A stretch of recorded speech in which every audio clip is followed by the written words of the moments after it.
Hello, my name is Thomas. Welcome to British Culture. Albion Never Dies. Today I'm looking at the Britishness of 007 First Light, the video game that is soon to be released at the end of May, that May the 27th, 2026. This is a no spoilers episode, partly as I know nothing beyond the publicity materials, no special access or insight, but mostly because this is my usual style. If you've not seen the mission playthrough that's been released, if you've not seen much of the material or interviews, there's still an episode for you, and indeed you can watch it, play it later with surprises in store. Just like when I do the movies, I try and pick out little details, insights or themes and ideas that I think are interesting.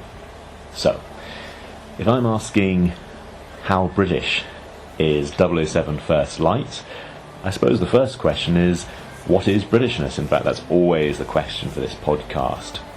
I had a very interesting distinction made to me recently by a close friend who asked, what is Britishness in terms of representation or celebration? It's a different thing to represent Britishness than to celebrate it. Kind of easier to say what Britishness is not. In some ways, a negative definition is always easier for any collective identity. But recently, on April 23rd, in fact, the Japanese ambassador to the UK released a series of videos that went viral. The current Japanese ambassador has been doing very, very well on British social media, especially his St. George's Day video, so that's how I know it's April 23rd. He released a video of himself having afternoon tea, dressed in a beautiful white suit with red tie to represent the colours of the England flag, and perhaps that's not a representation of modern Britain, it's not what most people do day to day, but celebrations, as a close friend pointed out, are never what we do day to day. I don't think people dye rivers green on St. Patrick's Day in the USA, because that's something that's regularly done in Ireland or indeed in the USA. It's a celebration. In fact, a friend asked, can any celebration of anything be kind of, in quotes, authentic? Is it a real representation of modern Scotland to eat haggis and listen to Robbie Burns as we do on Burns Night, particularly expatriate communities around the world? Well, I did recently have a trip to the mountains of Sichuan, and I did see haggis on the menu there, so I wonder were they somehow touched by a bit of Scottish culture there. And does it represent modern Japan that I went to see the sumo practice when I was there, which was very, very, very interesting, but I'm not convinced that represents most Japanese people's day-to-day lives. But it is a celebration of, I think, Japaneseness. After all, again, we've had a great visit to the UK by the sumos. The sumos came to London and looked like they were having a whale of a time, dressed in their traditional attire and going to all the standard British tourist locations like Big Ben. That looked fantastic. So can a national celebration, in this case England and Japan, ever be typical of a country or culture? Can it represent the now? One interesting aspect of this 007 First Light video game is it appears to be emphasising James Bond's Royal Naval heritage, apparently in the storyline and certainly in one of the pre-order bonus outfits. You can have him in his number one officer uniform. That's something relatively atypical, I'd say, for the Eon films, although Connery, Moore and Brosnan all wore the uniform at some point. Craig was referred to as Commander in his last film, or use the term himself. Only a few films have really highlighted his naval heritage as part of the plot. The Spy Who Loved Me, where he's leading ratings into battle, and Tomorrow Never Dies. Those films emphasised his naval background, which is perhaps part of why I like Tomorrow Never Dies so much. But I wouldn't say it's something that's been so heavily mined throughout the film franchises. I would say it's very rarely fashionable, in quotes, in the UK to be in the military, and it's quite different, say, from the US, the thank you for your service that you can hear from time to time. Even in World Wars, we actually held off from conscription in both World Wars for some time. In the 60s and 70s, my dad was at Cambridge and Sandhurst. He was sponsored by the army to go to Cambridge, became an army officer, and at that time it was very, very, very far from fashionable to be a British Army officer. My mother was once challenged by another undergraduate, war, what is it good for? And she replied, promotion, which is true for both her and my father's families. When I did the University Royal Naval Units, it definitely wasn't fashionable. That was during the War on Terror And so there was a huge amount of commentary around these things, at least in the media, in, the elites, if that's what you want to call it. Very, very different, for example, on Armed Forces Day, when I marched through, say, Scarborough or Leeds or whichever city we're doing it in that year. And then you had the people coming out very, very, very much in support of all the troops and so on. That was very interesting. And, of course, the vast numbers of people like Wotton Bassett who went out to see the bodies being repatriated from Afghanistan. There was definitely a groundswell of support from the general public, but I always noticed that was missing from the fashionable media. And of course, the military is always there, and the history of Britain, from my very biased perspective, is also the history of the Royal Navy. So I'd say that first entry point, this game, First Light, has him as very much a Royal Navy officer in so far what we've seen. That suggests it will be very, very British. Perhaps a quick comment on who's making this game. It's the game studio behind the Hitman games, IOI. It's an independent games developer and publisher based in Copenhagen, Malmö, Barcelona, Istanbul and Brighton. So it's got 5 of these global offices and 1 office in one very, very, very atypical UK city, Brighton. Then again, what is an average city? So not so British in terms of the game studio. Then again, Eon, who made the films, 25 of them, although it had offices in central London, it was run initially by a Canadian and an Italian American and never seemed to suffer from this. Interestingly, Kung Fu Panda was shown in China, and of course that was an American animation, and Chinese friends have often said to me how astonished they are at how Chinese it is and how right it is, saying, hang on, we have a film industry, we have all this stuff, this is the home of it, how come they did so well with it? I might also say the cartoon series, The Last Airbender, I think it's a fantastic TV show. It's a kid's cartoon, but it really is good, and it draws on various eras of Chinese history, but it's very much American, so you can get some really interesting cultural blends. I went around a Chinese museum recently, and it was showcasing some of the eras that the cartoon drew from, and it seemed that some of the exhibits had been partly inspired by the cartoon to show the inspiration. It was really, really interesting. I don't think it was accidental, so a bit of circularity there. There is also the fact that this is a video game which got some really interesting mixed reactions when it was first announced, and some of the early publicity. I had some interesting comments from kind of friends online, which got me thinking about the fandom and the importance of medium. Would a story by any other medium be as sweet? Years ago, I had observed to a friend that the James Bond fandom is a little bit unusual, being so specifically movie-focused, right? So, Superman fans, Batman fans, Asterix fans, they've all read the comics regardless of subsequent films, TV shows, and games. Tolkien fans, obviously, very, very, very much like to read the original. And no matter how much you appreciate Mr. Darcy, Colin Firth, people who like that TV adaptation have still generally read the books. I have. But Bond fans have frequently not read the books. And a friend gave me kind of this take that, you can be a fan of whatever you're a fan of. If you think Connor is the original, that's fine. That's absolutely fine, and you can enjoy that, and it's every bit as legitimate. It's whatever you gain pleasure from. It's absolutely fine. I've heard a few people say that they struggle with the original adaptation of James Bond, the Barry Nelson 1954 TV show. It was an American TV show, Climax, Season 1, Episode 3, which adapted Casino Royale. So Barry Nelson played Bond, James Bond, as an American. I really, really enjoy it, but the medium, 1950s teleplay, is not exactly alien to me. In fact, I've watched quite a lot of 1950s dramas and quite a few other teleplays. I would suggest the best way to appreciate it would probably be to see Season 1, Episode 1, and then Episode 2, and then get to 3 and see how it compares to those, rather than try and compare it to, say, Thunderball, which is a very, very different animal, or indeed the recent Casino Royale, or any other kind of Eon Productions film. I think you have to appreciate the medium, as I do, so I enjoy it. But I've also noted lots of people do not accept Moonraker late 1950s as part of the pantheon. So Bob Holness played James Bond in that, but that was a radio drama.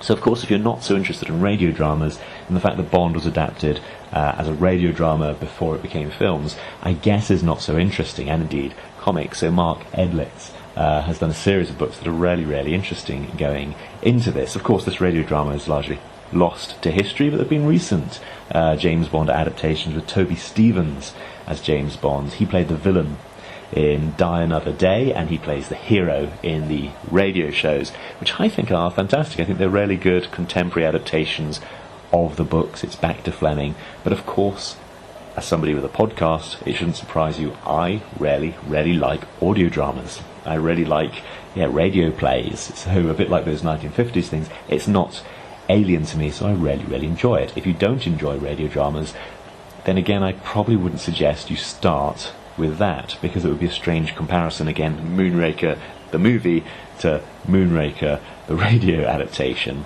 Again, if a medium isn't for you, it isn't for you. So that's why, even though I love Ian Fleming's original 1964 book, Chitty Chitty Bang Bang, I have not gone to see the recent musical theatre version or done any kind of review on it. I haven't bothered with the Disney version as an adult. I have Disney Plus. I could happily watch Chitty Chitty Bang Bang, the movie, which I think is Christopher Lee, whenever I like, but I'm not one for musicals. I'm not one for that particular genre. So to be honest, I spend my time, if I want to have Chitty Chitty Bang Bang, I reread the book that I enjoy, rather than try and see musicals that I just don't think are for me. So in that case, a medium is really, really important. So for games, if you're not a gamer, but you like the James Bond films, I think it's a really interesting transition. I did talk to Alex Lamas earlier in the year, so you can listen to that episode. He's somebody who's very much a film fan, but was really, really appreciating the trailers. And of course, as soon as the game's out, I'm sure there'll be plenty of playthroughs and watch-alongs and so on that you can see online if you just want to watch the game, which is absolutely a fine way to enjoy video games. My favourite commentary on the new video game is actually from Pete Brooker on the podcast There Will Be Bonds. He's not a gamer, so he said, I'm not commenting, which I respect that enormously. He has a 007 podcast, but doesn't feel the need to comment on everything just for the sake of it. Tosca is not for everyone, as Mr. White says in Quantum of Solace, and I think that's absolutely fine, legitimate, and I support it. But it's worth adding, as there has been a few comments that, well, this will keep us going until there's a proper movie. It's worth adding maybe something on monetary worth and reach. This is the golden age of gaming. The gaming industry hit an overall worth of $189 billion US in 2025. That dwarfs film, music, and publishing combined. Breaking down the numbers, film, box office plus streaming is worth around $50 billion a year. Music, streaming, physical licensing is $46 billion. Books, $30 billion. So a combined total of $126 billion US a year, compared to the worth of games, $189 billion. The gap has been widening for a decade, and it's not closing any time soon. In fact, about 49% of gamers are female, which is really interesting. That goes against the general stereotype. We're near gender parity. The average gamer is mid-30s, so it's not so much kids, depending on your definition of kids. And of course, because I've been talking about monetary worth of gaming, we're saying this is phone and console. Just as, I talked about films, box office and streaming, music, streaming, physical and licensing, we're talking about overall numbers. Of course, with such vast figures involved and industry estimates, there are a few other estimates out there. I found another one that said actually the video game industry is not worth $189 billion, it's only worth $159.3 billion.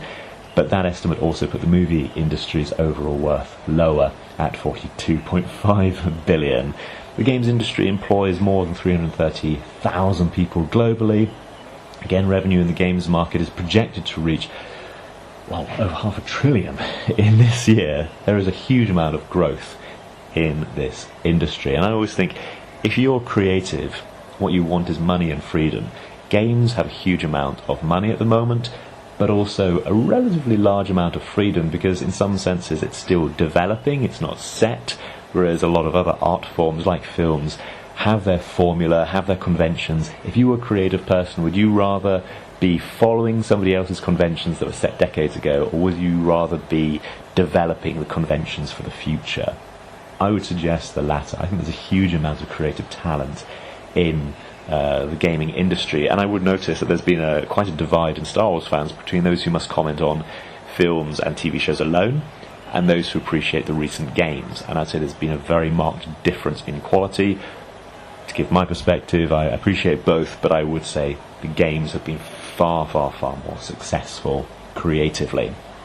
Anyway, it's not really a sideshow these days, games. Perhaps worth talking, again, because a lot of the dialogue online about Bond fans has been about GoldenEye N64 as being kind of the last big gaming moment, which, yes, it was for Bond fans, but 2011 is when Skyrim came out, and a lot of people refer to that as the Citizen Kane of games. It's the first time, Citizen Kane is the first film where rarely it was a story, an emotional story being told in a kind of a way that we would follow today, as opposed to film being a novelty.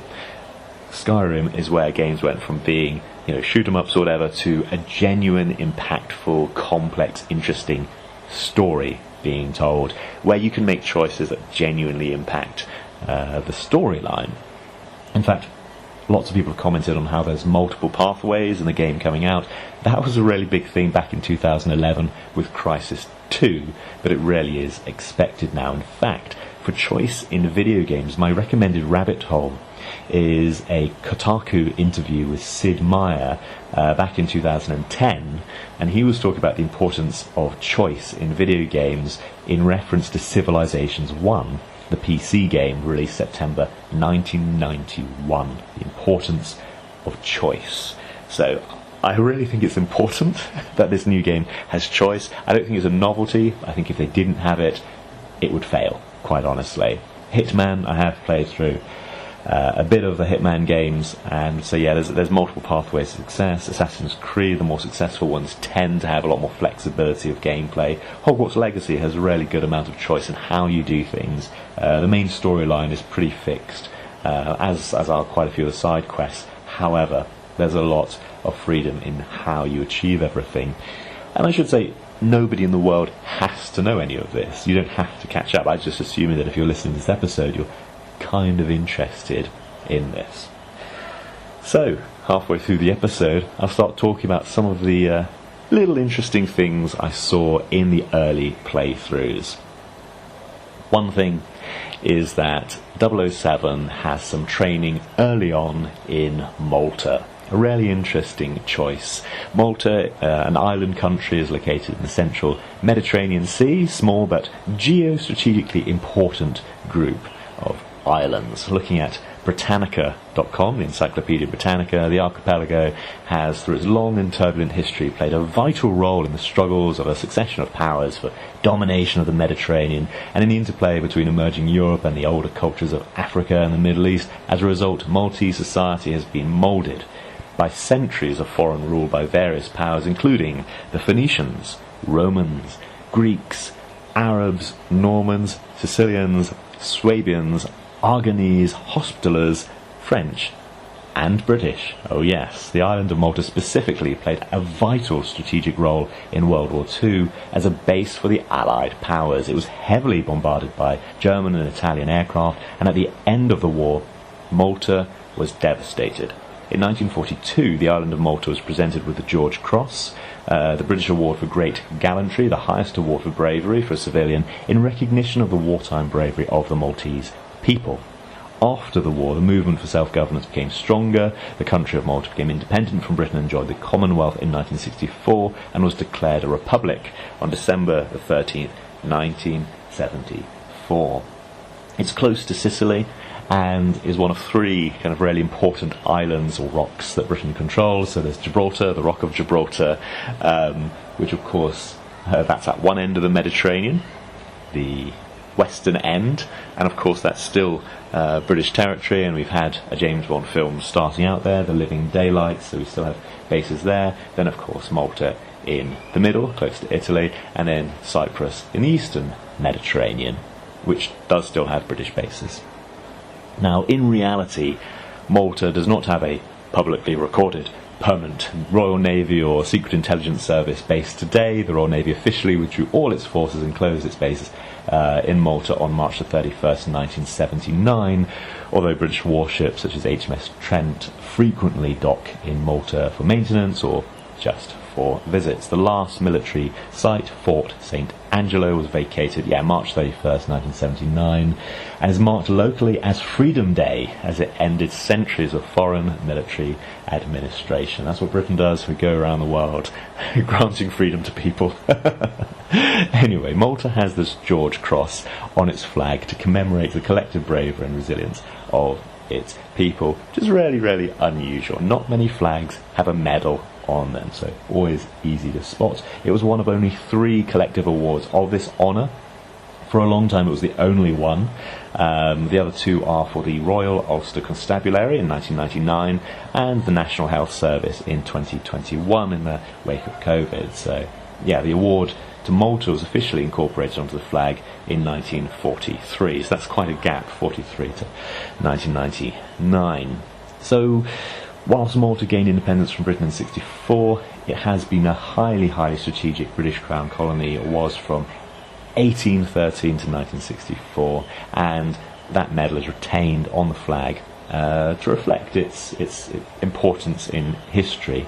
So the medal is depicted in grey, outlined in red, placed on a red canton in the upper left corner of the white and red Maltese flag. And for the most part, although there are debates around having a foreign honour on the national flag, the George Cross remains a symbol of national pride, representing the island fortress sacrifice in World War II. And there are plenty of books, documentaries, TV shows all about the defence of Malta. So that's one aspect. It will be a location it seems that Bond will return to a few times in the game. So I think it's really, really interesting that they've chosen not Gibraltar, we saw in the Living Daylights, not Cyprus, which was in The Facts of Death, the Raymond Benson novel, which I reviewed on my YouTube and is shortly to be re-released by Ian Fleming Publications. They've gone for the middle one in the Mediterranean, Malta. One of the early things we see in the game playthrough, which has been released, about half an hour of the game has been released with a walkthrough, we see a group of characters driving along in a Jaguar car. So just commenting, it's an interesting tie-in. Jaguar is a foremost British brand. Inspector Morse, I would say, is quite famous for playing the TV detective Chief Inspector Endeavour Morse, played by John Thaw. I think I talked about this a little bit in my Cozy Crime episode, and he drives this classic 1960s Jaguar Mark II throughout the British TV series. I think there has been a talk about how James Bond, if he keeps driving the DB5, the Aston Martin from Goldfinger, it is going to look like this old detective driving this really old classic car at some point, but it was iconic for Inspector Morse. And Jaguar themselves, they had a British villains advert released in 2014. I remember seeing that in the cinema. It was very impactful. Lots of people talked about it. You had Tom Hiddleston, Sir Ben Kingsley, Mark Strong in this campaign titled The Art of Villainy, highlighting Jaguar's association with sophisticated, powerful British movie villains. And of course in the real world we have Queen Elizabeth II, known for her love of Land Rovers, but she did have a Jaguar X-Type estate car. King Charles III, as part of his move towards sustainable luxury, was a very early adopter of the electric Jaguar Pace, and Margaret Thatcher, of course, the former Prime Minister's last official car, was a secure armoured Jaguar XJ8 that was also used by Prime Minister David Cameron. It featured an armoured enhancement including a titanium roof, ballistic steel armouring, underfloor Kevlar protection, bullet-resistant borosilicate glazing, which is a low melting glass made from a mixture of silica and boric oxide to give extra protection, and tyres with flat run capability, not tyres that reinflate like in Tomorrow Never Dies, but flat run capability. So that car was sold at auction fairly recently, and it wasn't too expensive. I was surprised how inexpensive it was. I think 30,000 UK pounds, which seems remarkably cheap for a car driven by 2 Prime Ministers. However, in which 2 Prime Ministers rode, not which they drove themselves.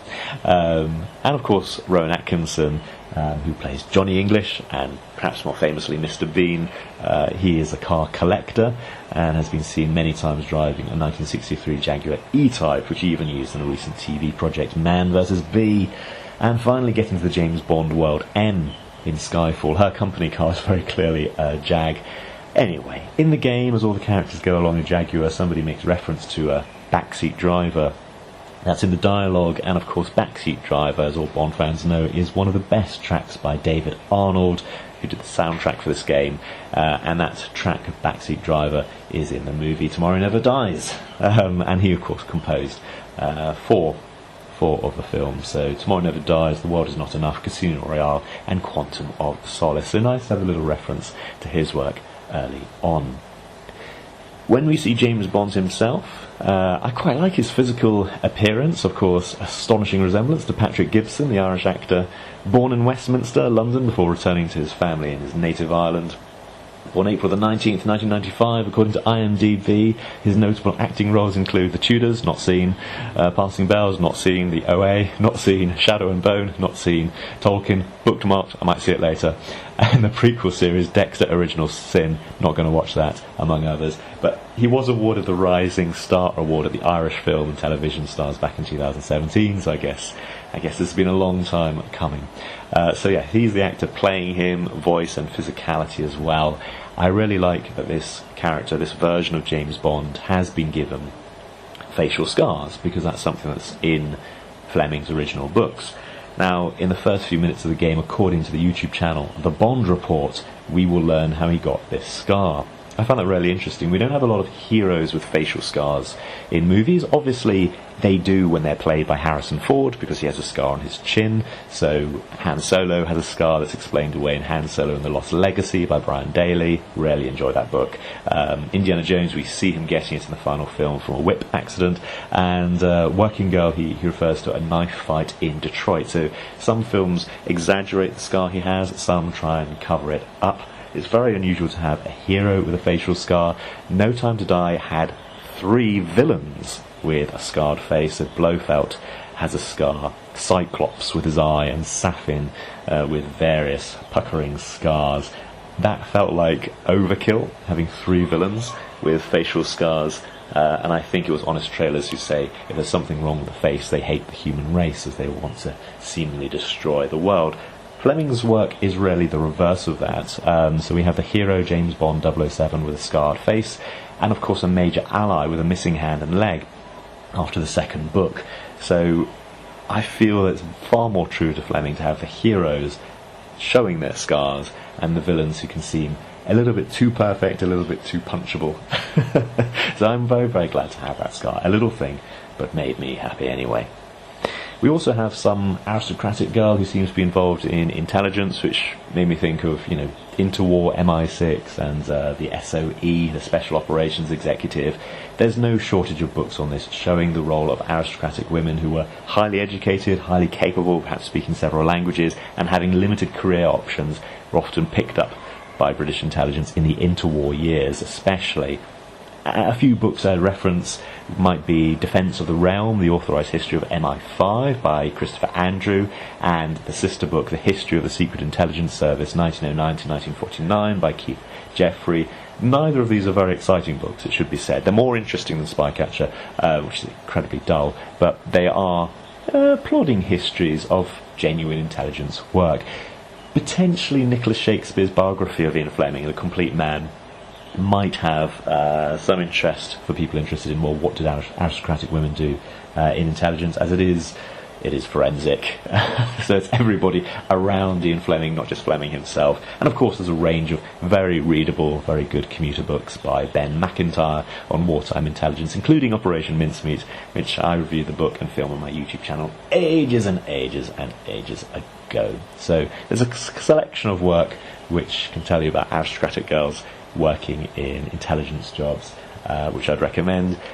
This car drive, this aristocratic girl, it all seems to be connected to the Grand Carpathian Hotel, which immediately makes me think of Dracula, because that's really how the Carpathian Mountains enter British literature. I have seen the Carpathian Mountains, and it is remarkable because there's a flat plain and they rise very suddenly out of it. You see them looming in the distance. People say lots of mountains loom. I'd say the Carpathians really do.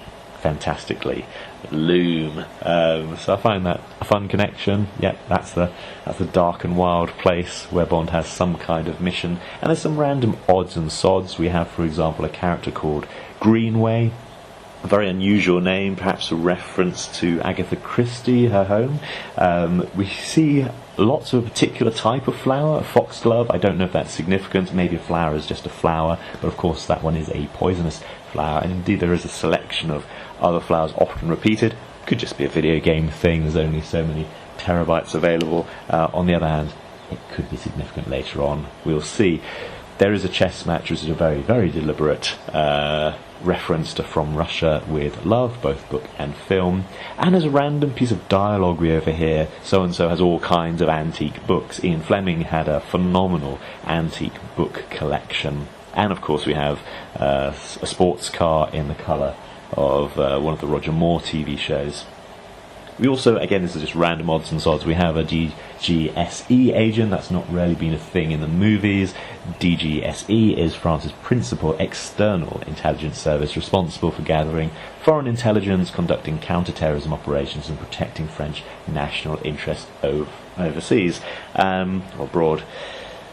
So that could be our new Mathis, who of course worked for the 12e branch in the books.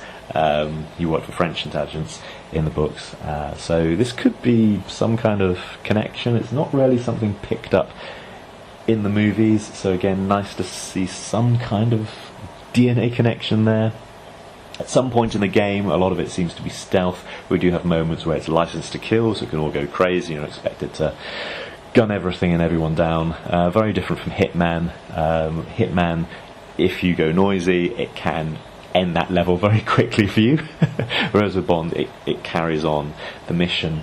My one kind of criticism of the game from what I've seen so far, and I'm kind of holding back on any criticism until I actually play it, is that one of the license to kill sections has perhaps an unduly strong resemblance to the Call of Duty flight mid-mission turbulence. So that's the 5th mission on Call of Duty Modern Warfare 3, quite some time ago. It's an iconic level where there's a fight on an aeroplane. It's such an iconic level. I think Uncharted did a level almost in reference and tribute to it. Perhaps this is more a reference to the Moonraker pre-titles. We shall see when it comes out. At the moment it seems that it's more Call of Duty Modern Warfare 3. There was a nice reference on His Majesty's Secret Service. That was very nice. I did a video of the Bond experience a few years ago now. Still a fun conversation about that change from Her Majesty to His Majesty, and I have a review of Charlie Higson's book on His Majesty's Secret Service with some footage taken at the coronation. Again, in Fleming Publications have also been throwing out some really good content lately. I have that book twice, the Charlie Higson on His Majesty's Secret Service. I got it on Kindle, so I got it the day of release, and then I got a limited edition signed paperback version later on, which did have some really interesting differences between the first and second run, which they didn't announce initially, they confirmed later on. So quite pleased I notice the two major changes. There's also reference in the game to bringing back the 00s, so perhaps the whole program has been mothballed for a while. That feels a bit like Never Say Never Again. I'm not sure if that's an intentional reference or not. And of course some of the publicity suggests that we'll have a gadget-laden Aston Martin, the first kind of real gadget car since Die Another Day, maybe. No Time to Die had some gadgets in the car. Perhaps it'll be slightly more technological. It doesn't seem to be a DB5. Yeah, maybe we've had a bit too much of a good thing. Maybe that'd be a little bit too Inspector Morse now. We've also had confirmed tie-in with Omega. You'll need keen eyes in the game to spot him wearing his Omega as he walks along, but there will be some close-ups and cutscenes, I believe. Apparently it was initially selected, Omega, by Lindy Hemming, as she knew naval officers, and they all had one. Later on, of course, it became a product tie-in officially, very common for games. It's been used for financing Bond films for decades, so I don't think that's a bad thing as long as it's an appropriate brand used appropriately. And we have a nice little reference. I think Bond in one section is asked, "What do you do?" and he replies, "Lately, headhunting." So a nice... Again, it feels like a reference to Tomorrow Never Dies, where he's asked what kind of banking does he do, and he says hostile takeovers. So again, these are just my random odd little things I've noticed when watching things. I look forward to playing it and seeing genuinely what their significance is when you play the game. It seems from all these little details and from the overall, the developers have worked hard to create something kind of, quote, true to Bond, end quote, something that can be analysed in detail. There's plenty of interviews with the creative team that show their awareness of the Bond franchise, the history, but also how they're trying to strike a balance between kind of referencing decades and decades and decades of old films and books and modern demands of modern games. In fact, I think that straitjacket of the past can be an issue for some of the recent films. I always think about George Lucas wanting to adapt Flash Gordon and being given endless rules. You must have this, you must have that. It became so constrictive as a young creative. He just created his own Flash Gordon Star Wars, which of course has far eclipsed Flash Gordon in pop society today. So if there's a balance to be struck between referencing the old stuff and the demands of a modern video game, I hope First Light will come down more on the side of modern games. But I like what they've had so far in terms of referencing and Fleming. Bond, is he British? I mean, he tends to be very, very British. He's referred to as a British icon. When I interviewed John Glenn, he attributed a lot of the success to Ian Fleming's original writing. So, yeah, more drawing on that, the better. Ian Fleming didn't really do an origin story, and it seems we'll have a big origin story. I would suggest that's actually not really been a big thing since... Well, that's not really been a big thing until 1999, when The Phantom Menace came out. We started to have the story of how Darth Vader became Darth Vader, and that kind of triggers how did Batman become Batman. Not that 89 Batman didn't have it, but the huge emphasis on origin stories really does come around in the early 2000s, post The Phantom Menace. So I find that kind of a really interesting sea change in society over the last few decades. Now, what is Britishness, again, is always debatable. This game is not in, quote, British hands, but the films are with Amazon, and at the very top of Eon was never British. So whilst the game isn't out yet, from everything we've seen, this looks to be a very, very worthy addition to the Bond pantheon as a celebration of all things Bond, and almost by implication, all things British. I certainly hope so. It releases at the end of this month. I look forward to playing it, and I hope you enjoyed this podcast.